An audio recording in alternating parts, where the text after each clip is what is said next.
Oh, what's up everybody? Welcome back to Cardio Talk. It's been a while here, my YouTube family, and let me explain. I love you guys and I love the channel, but we've been having such tremendous success over on Instagram with Instagram Reels, Instagram Live, killing it. Our Instagram Reels are getting 50 to 100,000 views per video.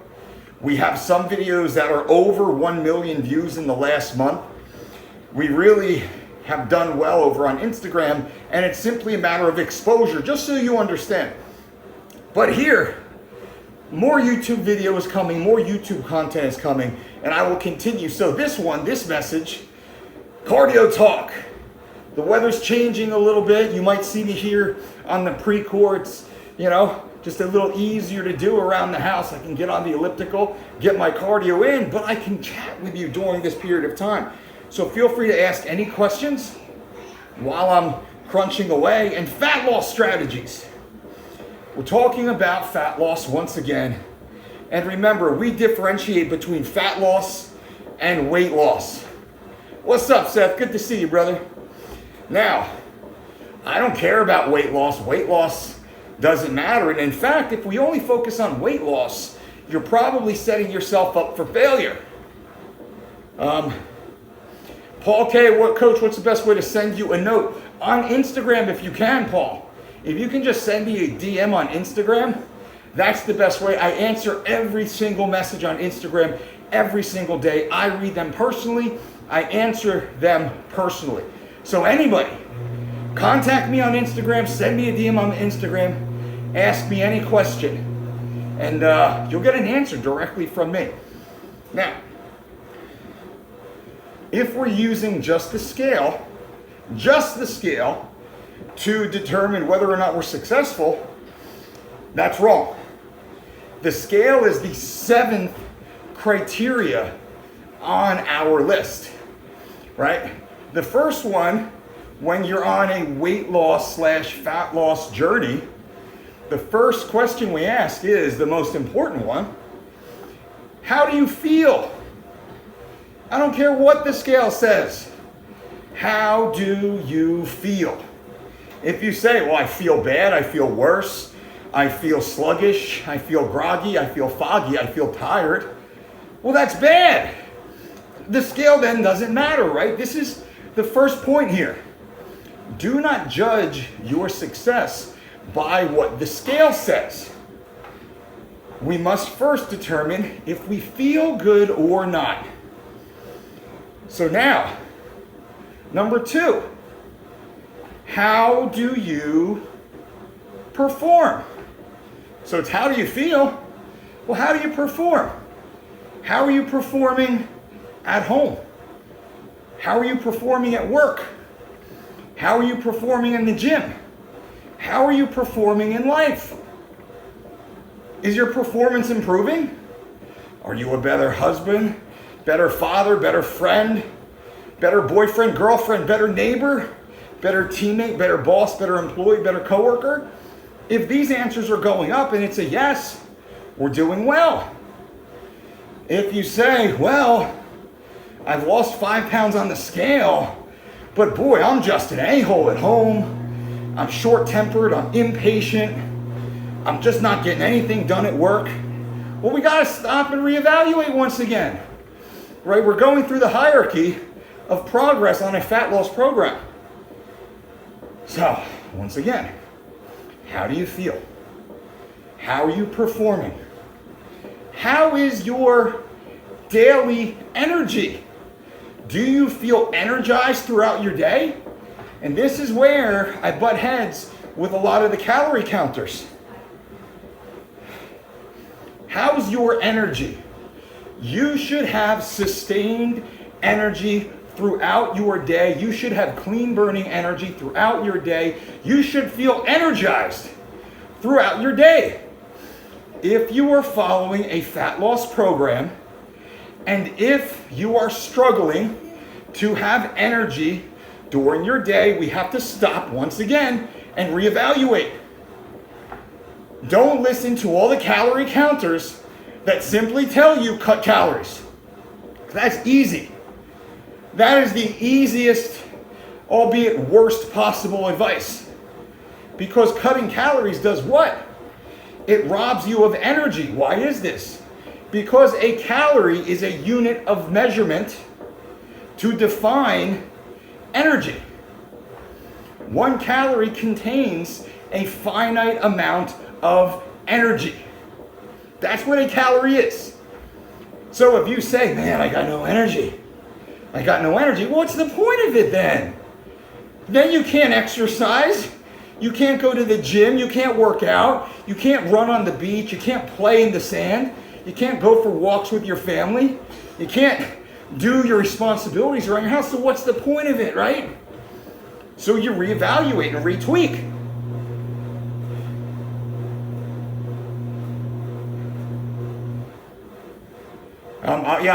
Jesse, I'll take a look at that. I'm hoping to jump on and speak with the Mind Pump guys here soon also. So now, how do you feel? First question. And every day I want you to ask yourself, how do I feel today? How do I feel? How do I perform? What's my energy like? And the 4th criteria, how's your digestion? How well is the food moving through your body? Are you constantly full and bloated, irritated, agitated? Or do you feel lean and light and everything's just working smoothly and efficiently? How's your digestion? This is helping you intuitively judge the quality and quantity of food you are consuming. Your digestive system will send you signals telling you exactly what this food is doing to you and for you. How's digestion? Like if you're saying, hey, I'm losing weight, the scale's down, but damn, I feel like I got a box of rocks in my gut.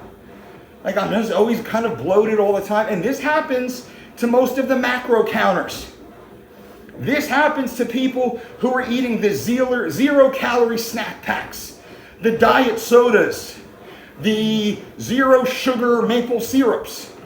And I understand the appeal to that, but at the same time, Dr. Rhonda Patrick and many in the scientific community have unequivocally 100% shown the very serious negative digestive impact of processed sugars and primarily artificial sweeteners. The synthetic toxins, as I like to say, very blanket statement so you understand. How's digestion? So how do you feel? How do you perform? How's your energy? How's your digestion? Those matter, right? Number 5, how do you look? Irregardless of the scale, when you strip down, before or after you take that shower, you're getting changed in your room, and the little door's shut and nobody's in there, you take a peek. How do you look? Do you look better? Are you kind of like happy with what you see? Like, wow, you're starting to see like a little rounding of the shoulder.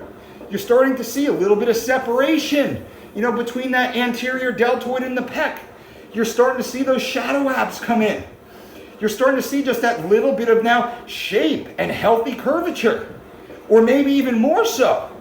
Now instead of seeing your 6 abs, you're starting to see the serratus and obliques come in. How do you look? Irregardless of the scale, once again. This matters. Because I've done the conversation over on Instagram. You should all be following on Instagram, by the way, so you can get my daily reels over there, where I made the analogy of, probably throw it up here on a short. Think of scale weight like this. I'm going to hand you 2 bags of money. Each bag of money weighs 100 pounds. Do you want bag A or bag B? Both bags weigh 100 pounds. But now, the bags are see-through. So you can see the composition of what's inside the bag.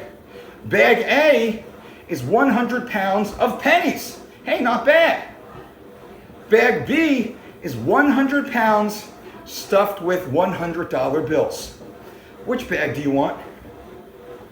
They weigh the same, and if scale weight was the only thing that mattered, then it wouldn't matter. But clearly we know composition matters. So now I ask you, bag A or bag B, everyone is going to say, oh heck, bag B is what matters. Well, what if I said, bag B weighs 102 pounds, 104 pounds. Bag B is heavier than bag A. Does that make it worse or better? Because of the composition, it makes it better. Think of yourself like a bag of money. And what is your composition? That's your true value here. So, when I say, how do you look? How do you look? The way you look is much more important than what the scale says. How do you feel? How are you performing? How's your daily energy? And we have sub-criteria inside each of those questions. I'm just giving a quick overview here for this channel. How's your digestion? How do you look?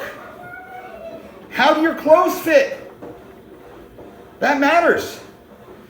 Are you down a size in your waist? Are you down a size in your dress? Or maybe, guys, maybe you've gone from a medium t-shirt to a large t-shirt. And the shoulders are really snug in the large t-shirt, and the waist is really baggy. Well, that's awesome, right? That is a huge win. Huge win. Ladies, maybe now your waist is down an inch, but you can't get your booty into those jeans. That is a win.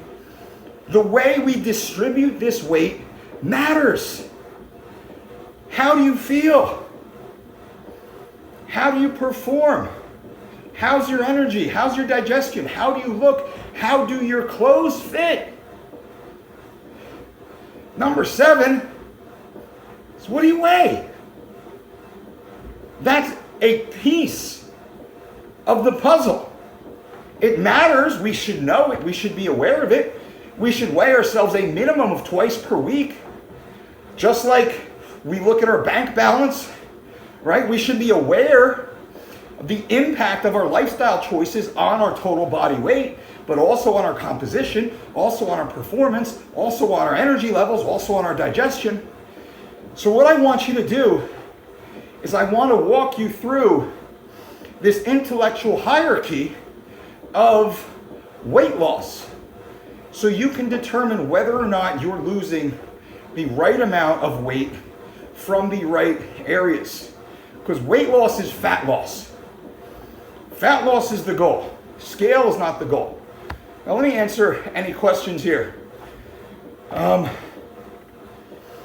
Dave says, hey Mike, I'm on your 12-week program. Lost 9 pounds in week 1. David, hell yeah. David lost 9 pounds in 7 days following our Living Lean and 3 weeks to Shredded bundle. This is at thedolcediet.com. Guys and gals, it's probably the easiest program you will ever follow with the best results you will ever see. You can click the link below. I think I even have a discount for you if you want it, if you need it. It is there. David just lost 9 pounds in 7 days. Right? Go to thedolcediet.com to get started. You can also send me a DM on Instagram at thedolcediet. I answer every single one. I'm happy to point you in the right direction.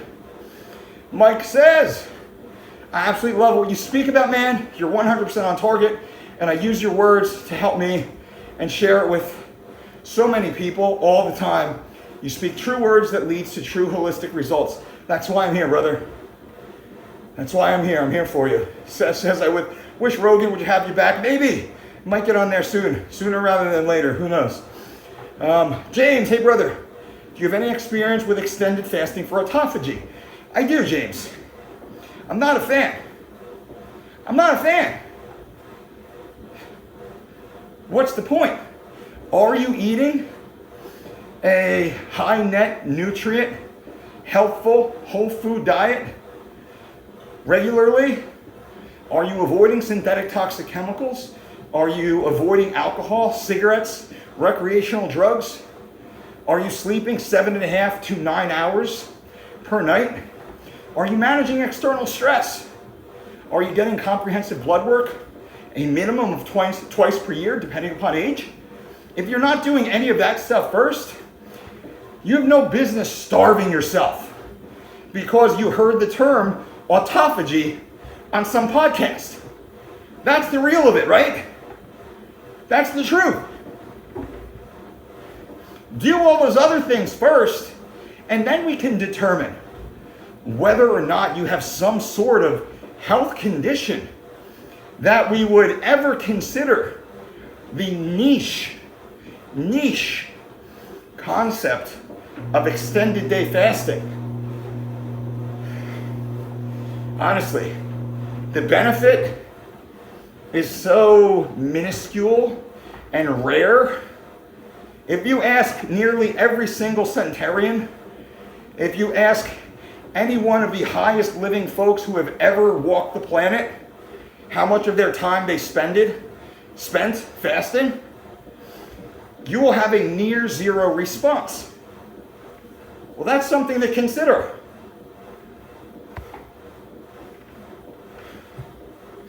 What else we got?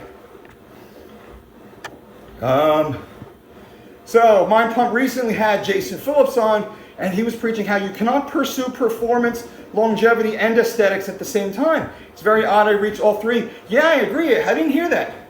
I'll have to reach out and listen. I'm a big fan of what the guys at Mind Pump do, and I'm a fan of Jason Phillips. Actually, I'm friends with Jason. So I didn't see that show. I definitely will. Usually I listen to podcasts while I'm driving and just kind of, I'll listen to YouTube as if it's a podcast, and I'll just set it on my playlist. So I'm sure I'll check that out soon. And hopefully I can do a bit of my opinion. I don't want to say a response video. That sounds negative. I'm not a negative guy. But maybe I can just give a alternate perspective on it. All right. Well, what did you think about this, guys? Quick cardio talk. I got another 10 minutes or so here. I'm doing intervals today, up downhill sprints, which I freaking love. I want to push myself. So I'm going to shut off now because I'm going to get my heart rate up at like 180. I'm going to get my heart rate up over 180 a few times before the end of this. Get a full recovery. So what I'm trying to do, get up over 180 beats per minute. And then in a 2-minute recovery period, I'm trying to get it back down below 130. So that's how I'm finishing off the day. Remember, jump over to Instagram. Follow us on Instagram. Send me a DM on Instagram. Any questions, I'm here to help. If you want to set up a coaching call with me, I'm going to hook you up with a super discounted rate over there, which I've been doing recently. I think I'm addicted. I'm addicted to this. I'm addicted to helping people. I want to fill my entire day helping as many people as possible, talking to as many people as possible, learning about your unique background, your unique lifestyle, your unique training goals. And I can very specifically tell you exactly how I think you should make small alterations and dramatically improve your life. All right, Seth says, what's the target heart range for Liz? Double your resting heart rate, which typically falls somewhere around 100 beats per minute. In general, we say 110 beats per minute is the ceiling. Don't go above that. If I'm ever doing LIST, zone 1 cardio, and my heart rate for some reason is getting up to 110, I slowed it down a little bit. I start breathing deeper. I don't want to get that high. Once we get into zone 2, now we're more prone to using glucose for energy. I want to keep it down below 110, closer to 100, so I can use the fatty acids as energy, because zone 1 is aerobic, and we want to maintain that aerobic capacity. All right, my friends, an honor, as a pleasure, as always. Until next time, boom.